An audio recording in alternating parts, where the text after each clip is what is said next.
सोज़ो and शलोम में आपका स्वागत है। प्रभु यीशु के गेत्समने पार्क से लेकर कब्र तक के तकरीबन 22 घंटे के सफ़र में जेरूसलम और ये धरती पूरी तरह बर्बाद होने के कितने नज़दीक थी, ये शायद हम कभी नहीं जान पाए। एक तरफ थी स्वर्ग में हज़ारों एंजल्स या स्वर्गदूतों की सेना, तो दूसरी ओर जेरूसलम के चारों ओर सब वाइल्ड बीस्ट या जंगली जानवर अपने मास्टर या स्वामी के लिए तैयार, बस एक इशारे की प्रतीक्षा में। और उस मास्टर मसाया ने क्रॉस पर जब सब सहने के साथ ये इशारा कभी नहीं दिया, बल्कि अपना खून बहा दिया ताकि हम उसके द्वारा अपने पापों से माफ़ी मांगें। सलीब पर कही गई बाकी की 3 बातें आज हम करेंगे। उससे पहले परमेश्वर का वचन सुनते हैं। परमेश्वर का वचन हमने लिया है भजन संहिता 22 उसकी 13वीं आयत से आगे। यहाँ इस प्रकार लिखा है, वे फाड़ने और गर्जने वाले सिंह के समान मुझ पर अपना मुंह पसारे हुए हैं। मैं जल के समान बह गया, मैं जल के समान बह गया और मेरी सब हड्डियों के जोड़ उखड़ गए। मेरा हृदय मोम हो गया, वह मेरी देह के भीतर पिघल गया। मेरा बल टूट गया, मैं ठीकरा हो गया और मेरी जीभ मेरे तालू से चिपक गई। और तू मुझे मारकर मिट्टी में मिला देता है, क्योंकि कुत्तों ने मुझे घेर लिया है। कुकर्मियों की मंडली मेरे चारों ओर मुझे घेरे हुए है। वे मेरे हाथ और मेरे पैर छेदते हैं। मैं अपनी सब हड्डियां गिन सकता हूँ। वे मुझे देखते और निहारते हैं। वे मेरे वस्त्र आपस में बांटते हैं और मेरे पहरावे पर चिट्ठी डालते हैं। परमेश्वर के वचन पढ़े सुने हो जाने से आशीष हो। जो अगली 3 बातें प्रभु यीशु ने सलीब पे कही, क्या उनका रिश्ता चौथी बात से नहीं है? बिल्कुल सही है। चौथी बात से वो आत्मिक लड़ाई जो प्रभु यीशु के आने से शुरू हुई थी, वो वहाँ से पूरी घनघोर लड़ाई शुरू हो जाती है। हमारा पाप उन पर डाला जाता है, हमारा अंधेरा उन पर डाला जाता है। जो ही पाप का एक छोटा सा अंश उन पर चला जाता है, परमेश्वर उनसे अलग हो जाता है, आइसोलेशन हो जाती है उनकी। पाप हमारे विचार का, बोलने के शब्द का या कुछ भी करने का, ये तीनों तरह के पाप होते हैं। कोई पाप बड़ा या छोटा नहीं है। विचार में हमने कुछ कर दिया, वो भी पाप हो गया। प्रभु यीशु यही कहते हैं। तो हमारा कुछ भी पाप छोटा सा भी जब उन पर गया तो आइसोलेशन हो गई। और जो 5वीं, 6ठी, 7वीं जो बाकी बातें हैं, वो सारी इसी के साथ कनेक्टेड हैं। फिर उनकी आइसोलेशन के अंदर ही है। फिर जो प्रभु यीशु की प्यास थी, वो सिर्फ एक शारीरिक प्यास थी या उसमें कुछ और भी था? Was it just a physical thirst और समथिंग एल्स वाज देयर? इसमें 4 चीज़ें हैं उनकी प्यास के अंदर। सबसे पहला है आत्मिक प्यास। प्रभु यीशु से पिता परमेश्वर अलग हो जाते हैं। यूहन्ना 4:14 में वो उस सामरी औरत से कहते हैं, जो पानी मैं दूंगा उसके पीने वाले के अंदर से वो पानी के सोते उमड़ पड़ेंगे, जिससे अनंत जीवन मिलेगा। और वही पानी का सोता उनके अंदर सूख जाता है। जो ही पाप जाता है, पिता परमेश्वर अलग हो जाते हैं, पवित्र आत्मा परमेश्वर ही उनसे अलग हो जाते हैं, इनएक्टिव हो जाते हैं, तो अंधेरा शुरू हो जाता है। तो यूहन्ना 20:17 के अंदर प्रभु जी उठने के बाद में मेरी मैगदलीनी से कहते हैं कि मुझे छू मत। तो उस हालत में अभी वो वापस नहीं गए हैं, तो प्यास अभी भी उनकी बनी हुई है। और उसी 20वें अध्याय की 22वीं आयत में फिर वो आते हैं अपने चेलों के पास, जो 11 चेले हैं, और उनके ऊपर वो सांस फूंकते हैं और उन्हें कहते हैं पवित्र आत्मा परमेश्वर हो। वापस चले गए, लिंक बन गया, आत्मा फिर जुड़ गई। तो उनकी ये प्यास जो पहली है, वो पिता परमेश्वर के लिए आत्मिक प्यास है। दूसरी उनकी शारीरिक प्यास है। पासोवर मील खाया गया, वहाँ पर तकरीबन 6-7 बजे मिडल ईस्ट में अंधेरा होने लग जाता है, उस समय खाया गया। उसके बाद में वो गए गेत्समनी पार्क के अंदर। लूका 22:44 में लिखा गया है, गेत्समनी पार्क में जो प्रेयर थी, इतनी इंटेंस प्रेयर थी, वहाँ लड़ाई थी अंधेरे के साथ। तो उस लड़ाई के अंदर उनका जो पसीना है, उसके अंदर लहू के तुपके गिरते हैं। तो वहाँ से उनकी डिहाइड्रेशन शुरू हो जाती है। उसके बाद में उन लेके जाते हैं उन्हें यहूदी लोग पकड़कर, रोमन सोल्जर्स लेके जाते हैं, पहले लेके जाते हैं चीफ प्रीस्ट के घर के अंदर। वहाँ उनको कुछ नहीं दिया जाएगा, क्योंकि वहाँ तो उनसे मारपीट हो रही है। पायलट के पास वहाँ उनसे ठट्ठा किया जा रहा है। उसके बाद में वो आगे सलीब के ऊपर, सलीब के ऊपर हर सांस के लिए उन्हें खींचना पड़ रहा है, हर सांस अंदर, गैस्पिंग फॉर ब्रेथ, खून बह रहा है, खून बहने से डिहाइड्रेशन हो रही है, जीभ सूखने से डिहाइड्रेशन हो रही है, तो शारीरिक प्यास भी वहाँ पर है, क्योंकि उन्होंने पिया तो कुछ भी नहीं उस दौरान में। तो दूसरी उनकी शारीरिक प्यास है। तीसरी प्यास है उनकी एक्सेप्टेंस के लिए। यूहन्ना 1:11 में हम देखते हैं वो अपने लोगों के पास आते हैं और अपनों ने ही उसे स्वीकार नहीं किया। मत्ती 27:42 में वो अपने लोग, जो यहूदी लोग जो वहाँ खड़े हैं, वो उन पर ठट्ठा करते हैं, कहते हैं सलीब से उतरा, अपने आप को बचा ले, हम तुम पर विश्वास करेंगे। तो तीसरी प्यास प्रभु यीशु की ये भी है कि मेरे लोगों ने मुझे स्वीकार नहीं किया, जिनको मैं बचाने के लिए आया था। चौथी प्यास है उनकी फ्यूचर बिलीवर्स के लिए। यूहन्ना 17 की अगर हम उनकी जो प्रार्थना है उसके अंदर देखें, 20वीं आयत के अंदर, तो वो पिता परमेश्वर से प्रार्थना करते हैं, मैं केवल इन्हीं के लिए विनती नहीं करता, परंतु उनके लिए भी जो इनके वचन के द्वारा मुझ पर विश्वास करेंगे। जो 11 चेले जो वचन लेके जाते हैं पूरी दुनिया के अंदर, उसके बाद में हम लोग लेके आ रहे हैं, हम सब लोगों के लिए वो प्रार्थना करते हैं परमेश्वर के पास, जो उनके दोबारा आने तक वचन पर विश्वास करते रहेंगे।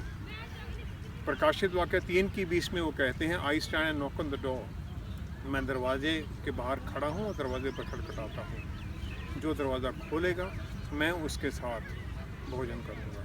प्यास है उनके मन के अंदर, वो फिर खड़े हैं, फिर आते हैं हमें अपने साथ जोड़ने के लिए। तो चौथी प्यास उनकी हम लोगों के लिए है जो विश्वासी हैं, उनके वचन के अंदर चलने वाले। ये 4 तरह की प्यास, ये एक आई थर्स्ट के अंदर मैं प्यासा हूँ, इसमें दर्शाती है।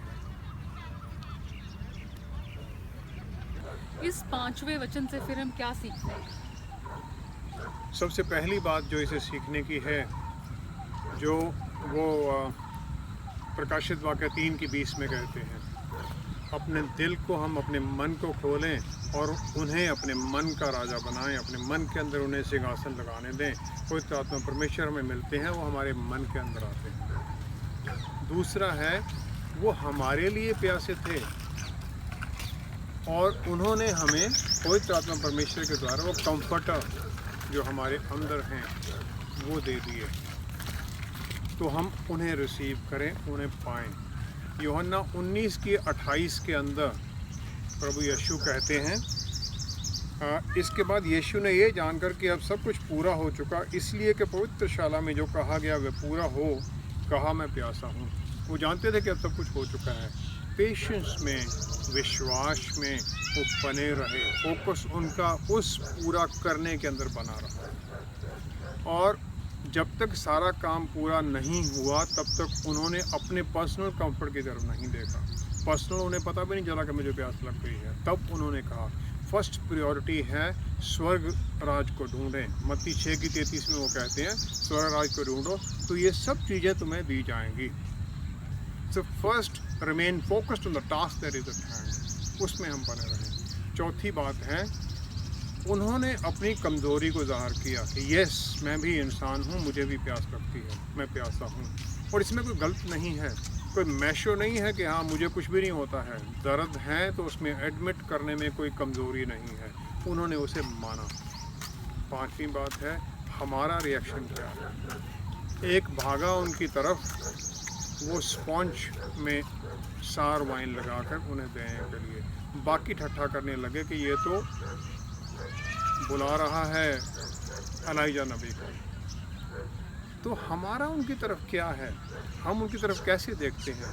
इब्रानियों की 12:2 के अंदर लिखा है, प्रभु यीशु की तरफ देखो जो हमारे विश्वास का लिखने वाला और ख़त्म करने वाला है, author and finisher of our faith. किसी और की तरफ मत देखें, उसकी तरफ देखें ताकि हमारा विश्वास बना रहे और हम उनके साथ जुड़े रहें। ये 5 बातें हमें ये 5वीं बात से सिखाई जाती है।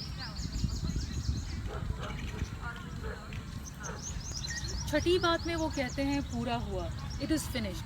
सो इट इज़ फिनिश्ड में क्या डिक्लेरेशन है and how did he know that it is finished? हाँ, उन्हें कैसे पता चला, ये एक इंटरेस्टिंग सवाल है। प्रभु यीशु के ऊपर जब अंधेरा डाला जाता है तो जब तक उन्हें थोड़ी सी रोशनी कहीं से एक किरण दिखाई देती है तब तक वो प्यास बनी हुई है।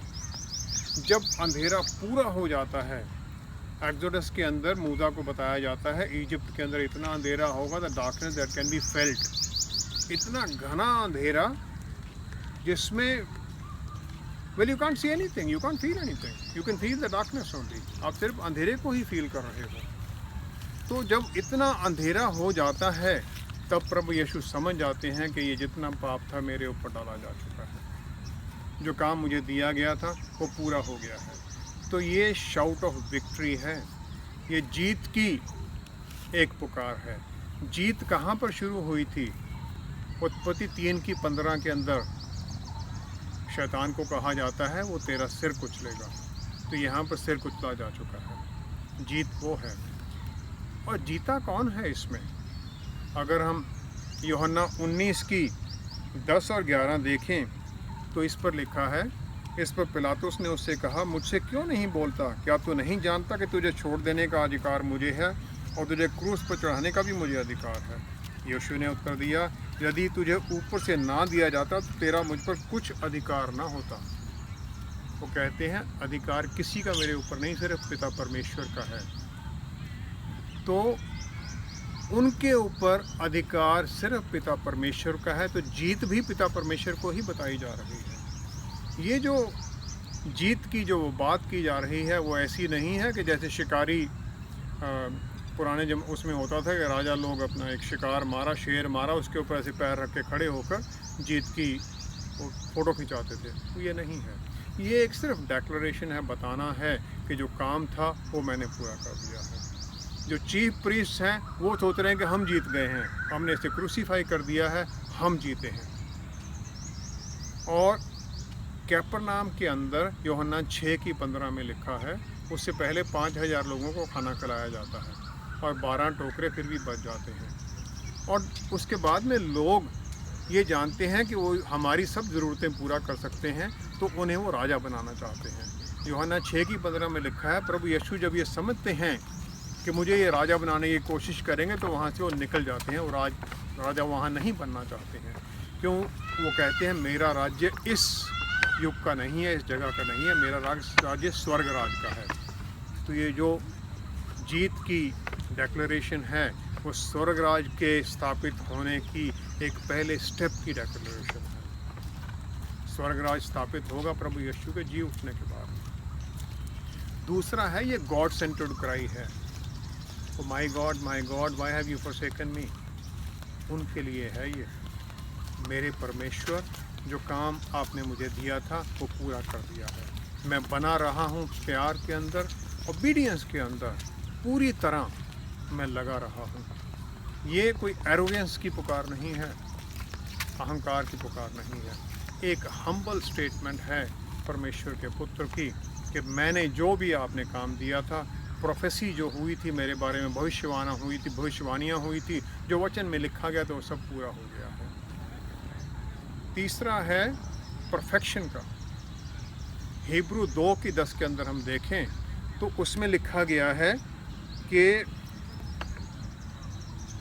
क्योंकि जिसके लिए सब कुछ है और जिसके द्वारा सब कुछ है, उसे यही अच्छा लगा कि जब वह बहुत से पुत्रों को महिमा में पहुंचाए तो उनके उद्धार के कर्ता को दुख उठाने के द्वारा सिद्ध करें। प्रभु यीशु को दुख उठाने के द्वारा सिद्ध किया गया। मार्टिन लूथर जो प्रोटेस्टेंट मूवमेंट के जर्मन में इनिशिएटर थे, जिन्होंने ये सब कुछ शुरू किया था, वो कहते हैं कि 3 चीज़ें हैं जिनके द्वारा परफेक्शन होती है। पहला है oration, second is meditatio, third is tentatio. Oration is prayer, meditatio is meditation, परमेश्वर के वचन के ऊपर विचार करना, मेडिटेशन करना, डिस्कस करना। टेंटेशियो है ट्रायल। इन तीनों बातों में प्रभु यीशु पूरी तरह रहे और ये उनकी जो पूरा होने का है वो पूरा हो गया, उनका परफेक्शन पूरा हो गया। एज अ मैन परफेक्ट हो गए वो। इब्रानियों की 10:14 के अंदर लिखा गया है, उनकी परफेक्शन के अंदर हम जो विश्वासी हैं हम भी परफेक्ट हो गए हैं। तो उस डेक्लरेशन के अंदर जो उस पर विश्वास करता है वो परमेश्वर का पुत्र बनता है और मैं भी इस परफेक्शन में खड़ा हूँ और मैं इस परफेक्शन को रिसीव करता हूँ पवित्र आत्मा परमेश्वर के द्वारा विश्वास के अंदर। तो ये चार बातें इस पूरा हुआ में हो जाती हैं। हमारा परफेक्शन, उनका परफेक्शन, प्रोफेटिक सब बातें पूरी हो जानी, एक डेक्लरेशन, ये सब कुछ वहाँ पूरा हो जाता है। सलीब के ऊपर जो छठी बात कही गई, उसके अलावा हम क्या आशीषें पा सकते हैं? जो हमने अभी तक बातें की थी, इस छठी बात के अंदर हम उसके अलावा क्या है उस पर बात करते हैं। प्रभु यीशु आए इस धरती पर किस लिए? वो आते हैं शैतान के शिकंजे से हमें छुड़ाने के लिए। वो आते हैं हमारे पापों को अपने ऊपर लेने के लिए। वो आते हैं हमें अंधेरे में से निकाल कर अपनी रोशनी के अंदर लाने के लिए। वो आते हैं कि हम पिता परमेश्वर से जो अलग हो गए हैं उनसे दोबारा जुड़ सकें उनसे दोबारा। वो आते हैं हमें मौत से निकालने के लिए और अनंत जीवन देने के लिए। वो आते हैं कि जो कुर्बानियाँ दी जाती थी मंदिर के अंदर वो बंद हो जाएं, क्योंकि उनकी एक कुर्बानी के द्वारा सब कुछ ख़त्म हो जाना है। वो आते हैं मूसा को दिए गए कानून को ख़त्म करने के लिए। वो आते हैं उन सब प्रोफेसीज जो भविष्यवाणियाँ उनके बारे में कही गई थी उन्हें पूरा करने के लिए, वो सब तकलीफ़ें सहने के लिए। वो आते हैं नरक की आग में जलने के लिए ताकि हमें उस आग में ना जलना पड़े। वो आते हैं हमें स्वर्ग के अंदर ले जाने के लिए और स्वर्ग में हमारे लिए वो जो घर पिता परमेश्वर ने चुन रखा है उसकी आशीष हमें देने के लिए। वो आते हैं हमें मुक्ति देने के लिए, शांति देने के लिए, हर तरह की बीमारी, हर तरह की परेशानी, हर तरह की तकलीफ़ का अंत करने के लिए। तो वो पूरा जो हुआ कहते हैं, इन सब बातों को वो पूरा कर देते हैं। इससे हम सीखते क्या हैं? पहली बात है live a life of purpose. हमें क्या काम दिया गया है, हम उसको पूरा करने का सोचें। प्रभु यीशु कहते हैं, एक दृष्टांत देते हैं, वो एक राजा जो जा रहा है तो वो अपने नौकरों को 10, किसी को 10 टैलेंट, 5, 2 और 1 दे के जाता है। वो जानता है कि किसने क्या करना है। जिसको 1 मिला है उसको तो वो इनकरेज कर रहा है कि तू भी कुछ करके देख ले। उसको पता है इसने करना कुछ नहीं है और वो 1 वाला उसे मिट्टी में दबा देता है। इसी प्रकार पिता परमेश्वर हमें अपना जीवन सफल करने के लिए, स्वर्ग राज के लिए कुछ ना कुछ काम करने की एक आशीष देते हैं। हमें उसको समझना है, उस पर फोकस करना है और उसकी तरफ बढ़े रहना है उसको पूरा करने के लिए। तो हम पहला है हमारा एक पर्पस ड्रिवन लाइफ हो, किसी के लिए आशीष बनने वाली लाइफ हो। दूसरा है कि हम टारगेट चुन लें, ये हमें परमेश्वर की इच्छा है हमारे जीवन के लिए, हम उसको पूरी तरह से, अच्छी तरह से, परफेक्शन के अंदर करें।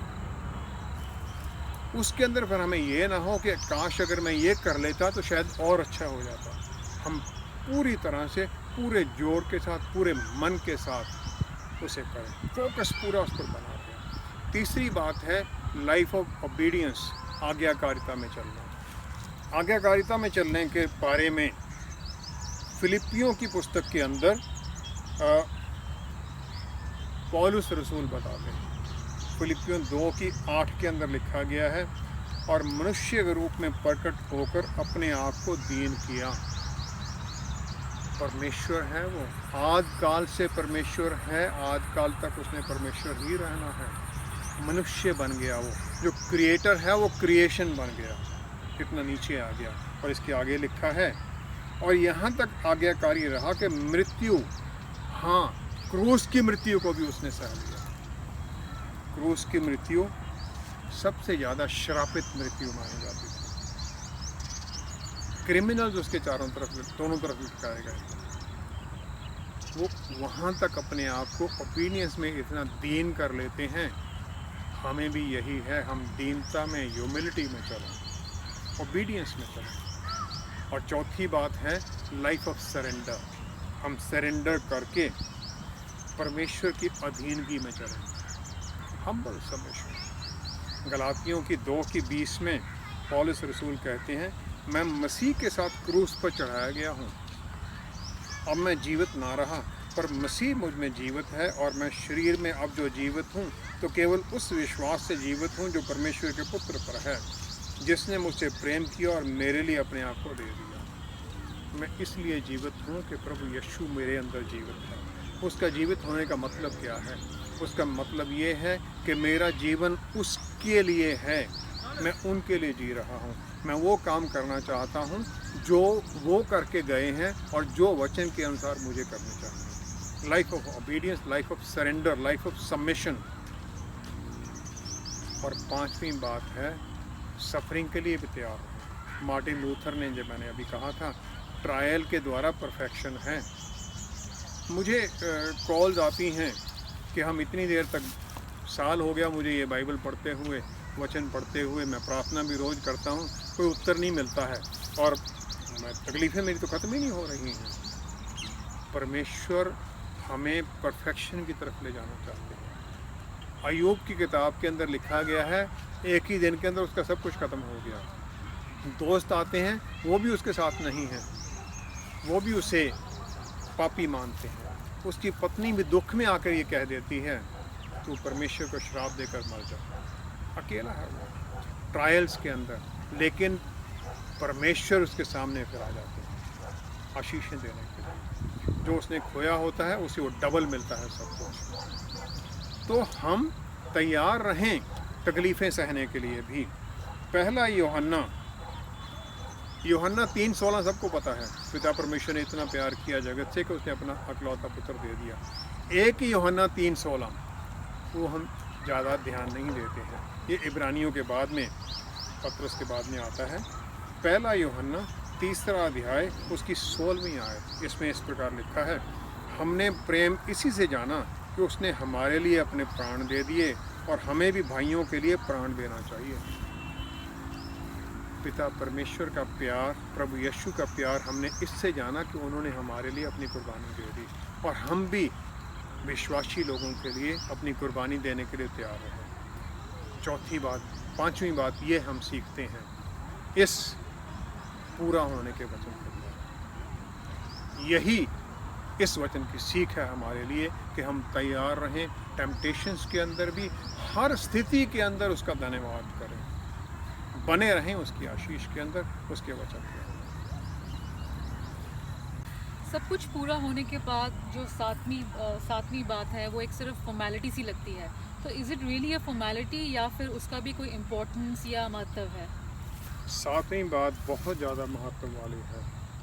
इसमें प्रभु यीशु फिर वो कहते हैं, my father I surrender my spirit to you.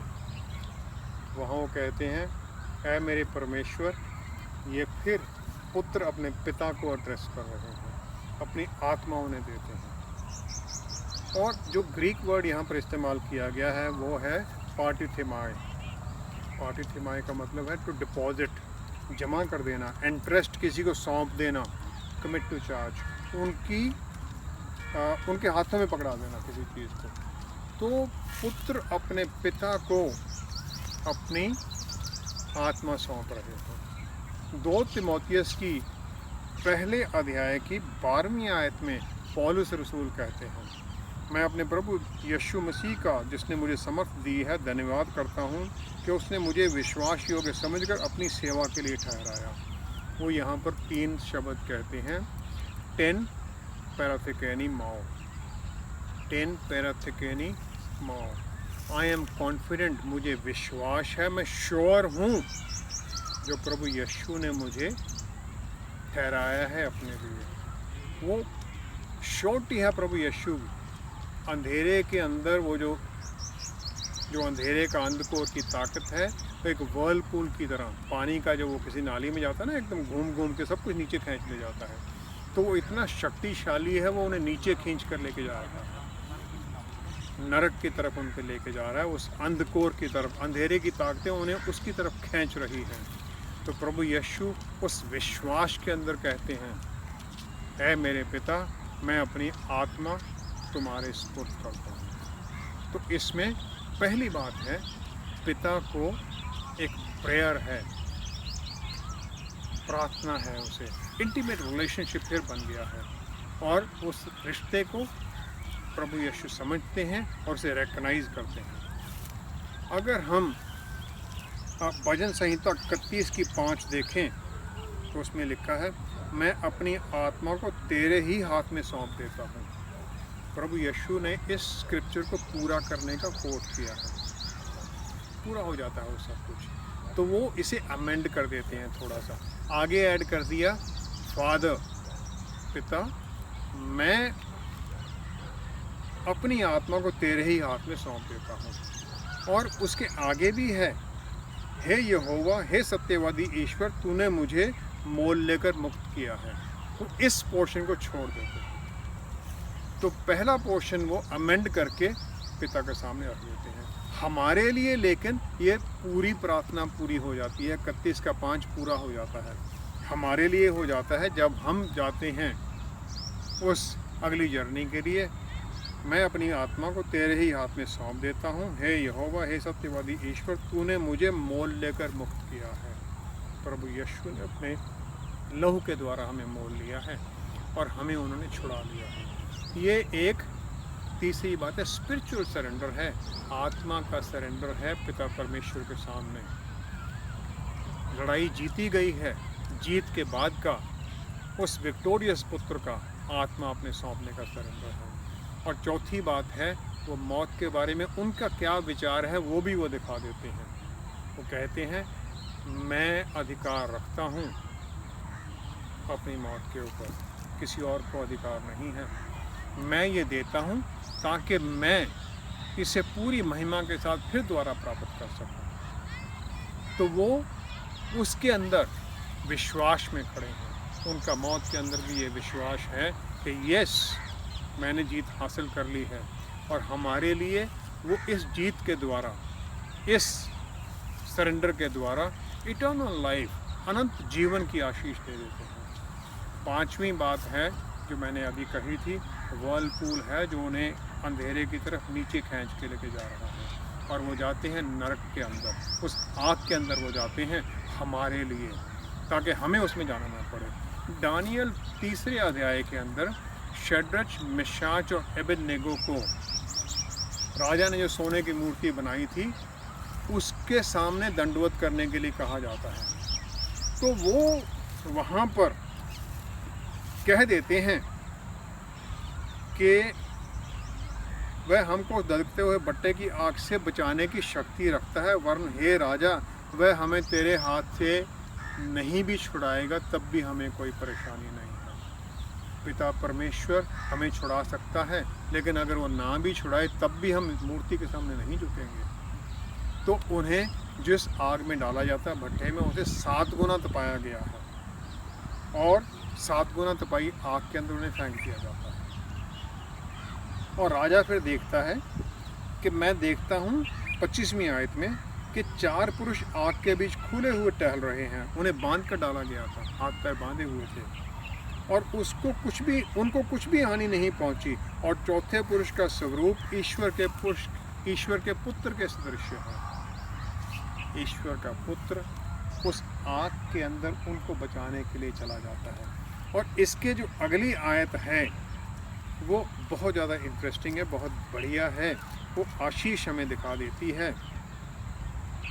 और जब उन तीनों को निकाला गया तब वो देखते हैं कि ना तो उनका कोई कपड़ा जला, ना उनके बाल जले, ना उनको कोई नुकसान पहुंचा, यहाँ तक कि आग की जो दुर्गंध हो जाती वो भी उनके शरीर से नहीं आ रही। प्रभु यीशु उस नरक की आग में हमारे लिए चले जाते हैं अपनी आत्मा को परमेश्वर के पास छोड़कर, ताकि हमें उस आग में ना जलना पड़े, ताकि हम आशीष में उसके विश्वास में बने हुए यहाँ से स्वर्ग में उस पिता के पास पहुँचे। यही हैं वो 7 बातें और यही हैं उसकी आशीषें सलीब के ऊपर हमारे दी गई हमारे लिए। आइए हम प्रार्थना करें। पिता परमेश्वर, धन्यवाद है आपका कि आपने भेजा अपने उस प्यारे बेटे को जो हमारे लिए कुर्बान हो गए और जिन्होंने हमारे लिए हर तरह का दुख उठाया, हमारे लिए परफेक्शन हासिल की, ताकि हम भी उस परफेक्शन की तरफ बढ़े रहें। आपने हमें पवित्र आत्मा परमेश्वर दिया ताकि हम जिस रास्ते पर उन्होंने हमें चलाया है हम उस पर आगे बढ़ते जाएं। हर तरह की पवित्रता में हमारा जीवन दूसरों के लिए आशीष वाला जीवन हो।